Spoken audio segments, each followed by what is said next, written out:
The properties in honor of Eve. The producer's playbook is in honor of Eve. When we explore the story of why God created Eve, the mystery of love's power will also unravel. The purpose of Eve's creation is indeed a mystery, hidden in ancient Judeo-Christian Islamic texts, and can be revealed when three assertions of love are made. 1. God is love. 2. Love is defined in 1 Corinthians 13. And 3.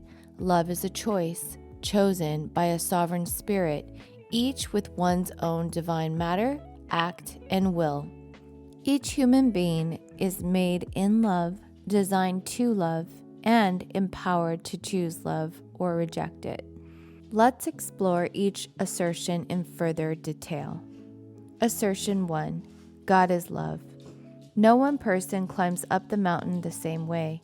Each footprint is divinely designed and carefully measured by a higher power, defined in 1 Corinthians 13, 4-7, who is love and loves you with that same definition. Let's explore this definition. Love is patient, love is kind, it does not envy, it does not boast, it is not proud, it does not dishonor others, it is not self-seeking, it is not easily angered. It keeps no record of wrongs. Love does not delight in evil, but rejoices with the truth. It always protects, always trusts, always hopes, always perseveres. 1 Corinthians 13, 4-7. Imagine a higher power who loves you, faithful and true, according to this definition. With this perspective, we can apply God is love as follows. God is patient with you. God is kind to you. God does not envy you. God does not boast before you. God is not proud or showy in front of you. God does not dishonor you. God is not self-seeking. God is not easily angered. God keeps no record of your wrongs. God does not delight in evil, but rejoices with the truth. God always protects you, always trusts in you, always hopes in you, always perseveres in you. Assertion 2. Love is defined and confined. Love that is defined in 1 Corinthians 13 is a law confined, meaning it has a set of rules, structures, and or boundaries containing its meaning and thereby trustworthy in how it shows up. Love's law is like the way the law of gravity is defined and confined, the way the law of light is defined and confined, the way the law of chemical reactions are defined and confined. When you understand that certain properties are defined and confined, then you are able to take those same properties and refine. Refinement is possible when boundaries are clear, when the presence of matter is true, and when nature works in congruency and in consistency with these definitions. Contextual war. Currently, there is a contextual war between relative and fixed truth. If truth is relative, then truth is inherently empty and meaningless because anyone could put value and story behind a situation, a matter, a thing. Since everybody's truth is different, then there is no such thing as one truth, but rather a variable of interpretations that collectively become an ever-changing, elusive thing. In other words, this school of thought believes that the truth is relative truth. The other school of thought believes that there is a fixed truth, which means that there is only one version of what happened. That meaning is fixed, and that it is up to us to discover it. The confusion lies in equating the worth of relative truth as less than the truth. We tend to dismiss relative truth and regard the truth as the ultimate prize. And even that is missing the mark because it doesn't take into account the value of the process and instead overvalues its finality. The Love Story program is designed on the premise of the latter school of thought, that the truth is fixed, sovereign, with only one version of what happened. Still, this is not to dismiss the value of expressing relative truth. Expressing relative truth has merit when presented as the shadow of truth, but relative truth is not the truth. Now we see things imperfectly, like puzzling reflections in a mirror, but then we will see everything with perfect clarity. All that I know now is partial and incomplete, but then I will know everything completely, just as God now knows me completely. 1 Corinthians 13:12, New Living Translation. The Love Story program believes that the journey towards the truth starts with the courage to express one's relative truth through the dream world, with the humility to present it as fiction in acknowledgement of our imperfections while discovering meaning in the journey, in hope of one's character arc in both the dream world and in this world. The way of living a full life is a paradoxical one indeed. While the meaning in each of our lives are unique, irreplaceable, and non-duplicable, the means to our meaning is fixed. So why bother with the existence of relative truth? Why can't we know instantaneously, beyond a shadow of a doubt, what the truth in every situation is? It has something to do with the existence of the shadow, which affirms free will. Love is willing to risk the cost of sin for the creation of divine sovereignty. Sin simply means going against the will of God, who is always good and who always plays a non-zero-sum game. In other words, the existence of the shadow creates the existence of relative truth, and yet these relative truths, when juxtaposed with absolute truth, illuminates the depth of love in its totality. We are all inheritors of the fallen state, collectively taking on the burden of consciousness through the original sin of Adam and Eve's fall. But this is not a tragedy, though it starts off as one. However, if you stick around long enough and don't give up hope, you will eventually find the arc in both the story and in the characters inside of you. Now that all our collective eyes are opened, knowing good and evil, we also have the ability to discern positive and negative valences in all matters of the heart, in people, circumstances, and things. In context to the playbook, your ability as a journal artist to discern the negative valences from the positive ones will empower you in the manifestation of your true aim. The groundwork of the producer's playbook is designed to help you become aware of a God defined, confined, and refined in love. God's desire is to cultivate a two-way intimate relationship with you as your traveling guide, and whose aim is to help you arc your tragedy into a divine comedy. This journey is called the Love Story.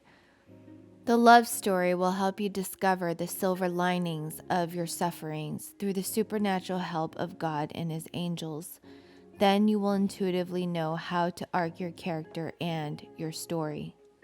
The Ark of the Covenant. For clarification purposes, the symbol 1 represents the presence of love defined, and 0 represents the absence of love defined. So anytime you see the symbols 1 and 0, it simply represents the presence and the absence of love, respectively. Once love is defined, it confines truth into its bare affective valences. Love, 1, or its absence, 0. The task of each journal artist is to find the silver lining, 1, within the tragedy, 0, by implementing the law of love, 1. You will have a series of opportunities to discipline yourself in the art and craft of love in action. Plain and simple, make love present and the silver linings will be uncovered. Make love the core and the love story will write itself. Your job is to observe, document, creatively express, and publish when inspired. Work love, and love will work you. This is how we refine our stories from tragedy, 0, into divine comedy, 1. We continue believing in a love defining our purpose and faithfully acting upon the truth independent of our relative ones. Love also helps define our passion and confine our aim, so we may refine our purpose as we move along this strange circus called life. Inside this playbook, love is approached as a natural law, like the laws of gravity being. Force is gravity, mass 1 multiplied by mass 2 over distance squared. Energy being energy is mass multiplied by the speed of light squared. And the speed of light as c, the speed of light, equals lambda, the wavelength, multiplied by v, the frequency. I bring up other laws to illustrate the fact that there are fixed natural laws that just are. We can refine these laws by observing, respecting, and working within the confines of their divine design. When we meditate on what is, we practice how to accept what is as what is. Then we can better work with the laws instead of trying to fix or change a law that intrinsically is by natural design. Refinement is working with intrinsic laws of nature. Meditation and prayer is the process of refining divine designs. The law of love has already been defined and confined, no matter how we ambitiously try to manipulate it to fit our what should be's. When we respect the nature of love, we are able to refine our lives through its law. Before gravity, special relativity, and the speed of light were named by man, it was, is, and will be. Gravity has been in existence before Sir Isaac Newton named it. As a result of naming and defining it, we are now able to build airplanes by working within the confines of the laws of gravity. This is how we refine our lives through the law of nature. Special relativity and energy has already been in existence before Albert Einstein named it. As a result of naming and defining it, we are able to travel through space by working with the laws of special relativity, thus refining our lives even further. Speed of light has already been in existence before Aulis Romer measured it, and by measuring it, we are able to flip a switch and the lights turn on by working with the laws of light speed, thus refining our lives even further through the law. The love story's premise is that the definition of the law of love has already been in existence before Paul the Apostle named it in his love letters to the Corinthians.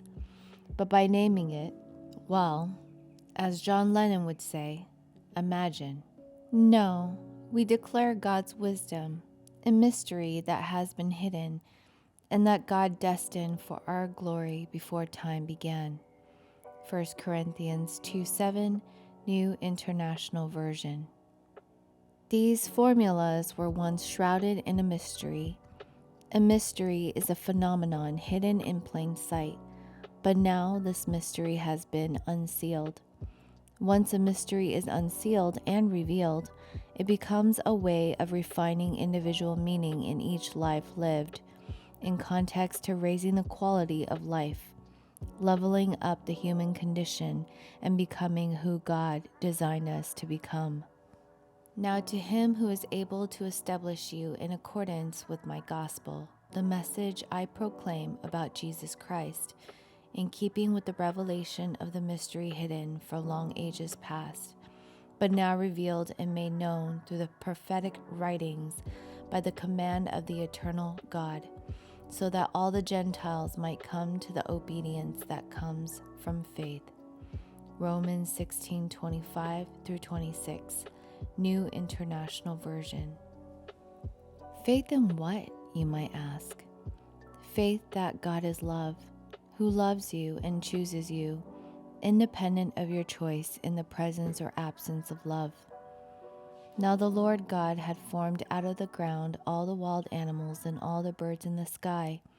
He brought them to the man to see what he would name them, and whatever the man called each living creature, that was its name. Genesis 2:19, New International Version. God created the seed, and we are gifted with the ability to name it, grow it, and benefit from it.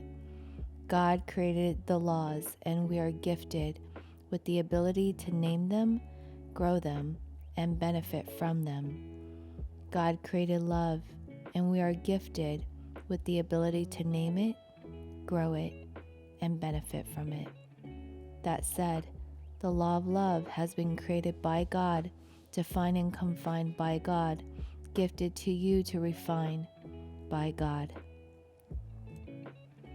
Moved by the Holy Spirit, or what some may call inspiration, Paul was able to name love in 13 verses. These 13 verses are the love story's foundation. If life is indeed a matrix, a virtual simulation, then it would be broken down into binary codes, ones and zeros. This is the real war, the supernatural one, hidden in plain sight. Life is to be or not to be, in love. If we are to define love in symbols, it would be love is equal to 1 or true, love is absent equal to 0 or false. Love is equal to 1. Patience, kindness, humility, rejoicing with the truth, protecting all things, trusting in all things, enduring in all things, hoping in all things. Love is not equal to 0, envious, boastful, proud, delights in evil, dishonors others, self-seeking, easily angered, keeps record of wrongs. The spiritual war is the dance battle between two algorithms playing itself out, and you are the witness, the user, and the chooser. Within each heart is the gift of choice, expressed in action and matter. From the time we are born, we are playing out a series of acts, testing and experiencing the ones and zeros, preparing ourselves for the final breath, and testifying before a loving God what the true nature of our existence is. The algorithm inside this matrix is set to 0, and the algorithm inside our hearts are set to 1. Let's play. Love is a choice. The properties of love that make you, according to the law of love, is presented to you as a choice. According to the law of divine will, you have the choice to choose love or its absence. The same God defined in love has given you the sovereignty of divine action and divine will, which together manifest the concept of self-determination to either take on the call to adventure or not. You can draw near to God or walk away. He is not codependent. He is patient and kind with your process. God respects your divine will to choose. Perhaps that can be the first blessing you can give thanks to at a time when nothing else seems to work. The first step of self-work is taking responsibility for your free will. Thus, the first step in activating the miracles of love, even in its absence, is exercising your willpower, and came to believe that there is a constant love exemplified, separate from you, yet also within you, even when you do not feel it within. Love is sovereign means that love contains the properties of matter, will, and action. These three components make up divinity. These also mean that love can stand on its own even in its absence. In its absence is a bit abstract. However, with patience and in time, you will know when you embody this truth of existing in the presence of love even in love's absence. Divine matter chooses love's presence, 1, and absence, 0. Reality breaks down into ones and zeros, the presence of love, 1, and the absence of love, 0. There are good wills, 1, and bad wills, 0, behind each action. There are right, 1, and wrong, 0, ways of producing each result. There are loving, 1, and non-loving, 0, affective valences behind each word. In every situation, there is a right action, 1, and a right way, 1, of conducting ourselves. Even though there is the universal truth of things, you will still experience it as a highly personalized struggle between right, 1, and wrong, 0. To clarify valence, we derive the word from psychology to mean the intrinsic attractiveness or goodness as a positive valence, and the averseness or badness of an event, object, or situation as the negative valence. This also extends to specific emotions. God does not want us to be numb and dumb, blind to the truth. God wants us to see the truth, knowing good and bad, and still choosing good by exercising our free will to choose. Act transforms character and consciousness. This is shown by the triangle symbol. In chemistry, it means heat. In physics, it means change. In biology, it means change in a variable. And in alchemy, it represents fire. Action means one has the power to change the trajectory of events in good and bad directions, in positive or negative valences, that pivots the narrative towards a divine comedy, 1, or a tragedy, 0. In other words, we can affect circumstances. These circumstances can have positive or negative consequences. This means that one person's action can change the variable in a chain of events, sequences, and circumstances, leading towards a good result or a bad result. Therefore, act contains the ability to change events towards good results and bad results. Divine matter creates blessings and curses. Transformation's close relative is air, which is represented by the symbol, a triangle with a horizontal line, representing a channel. Divine matter creates blessings and curses through the power of the word. This means that divine matter creates life, 1, and death, 0, valences upon other matters.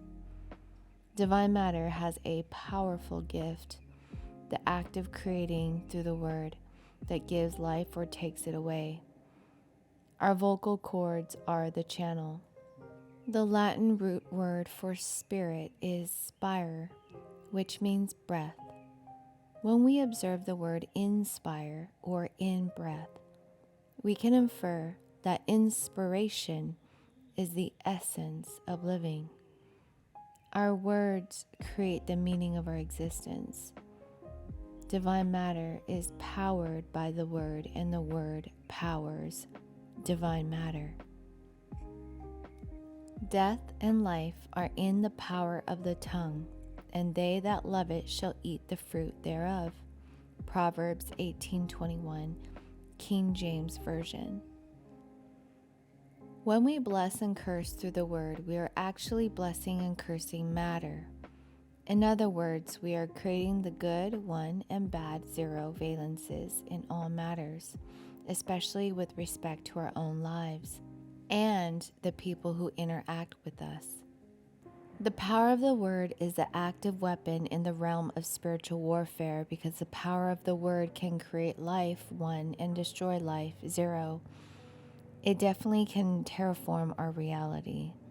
Thus, we each have a responsibility to mind our words. Words also operate like a boomerang. Those that curse are cursed, and those who bless are blessed. The property of divine matter will be of critical importance in the next chapter when illustrating the origins of the fall. You bring positive and negative affective valences that carry the essence of love or its absence in all circumstances, matters, and things. Divine will chooses love and its absence.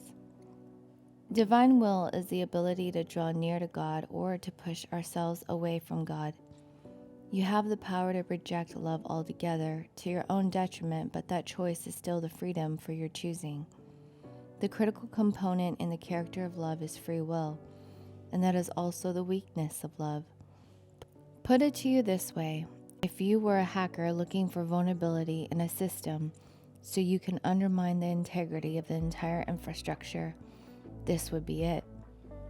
Paradoxically, love offered as a choice is both the most vulnerable character attribute for the enemy to attack and its most powerful attribute to attack the enemy. The meaning of your life lived is unique, singular, and irreplaceable. Because we are divine matter and have free will, we can choose love or its absence at each moment in our storyline, at each plot twist and turn, interwoven in the nuances of our words, actions, and reactions, derived through desires hidden and revealed, emotions unspoken and spoken, and dreams deferred or manifested.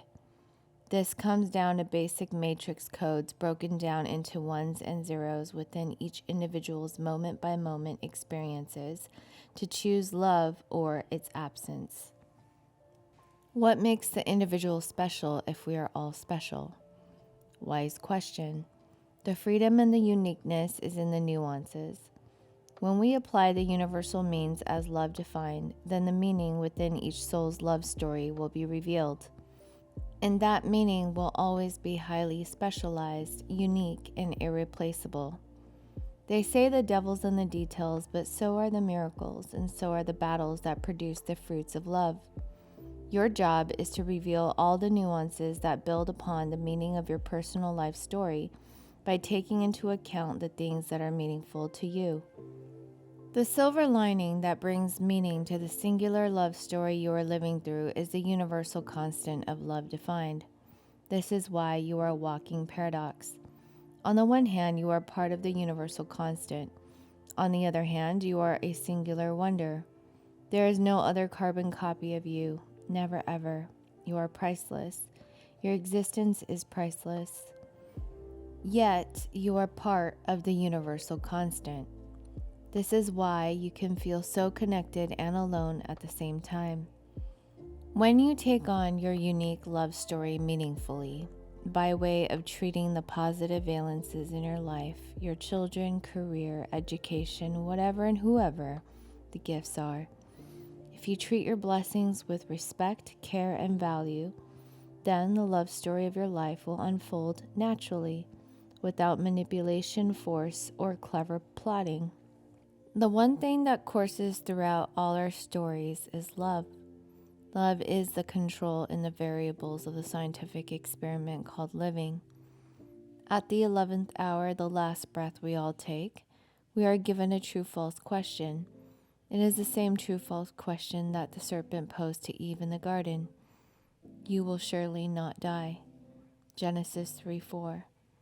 True or false? Choose. This is what defines your faith. Does God truly love me enough to save me? 33. The divine will. The third property of love is free will, our ability to choose love, 1, or its absence, 0. Choose wisely.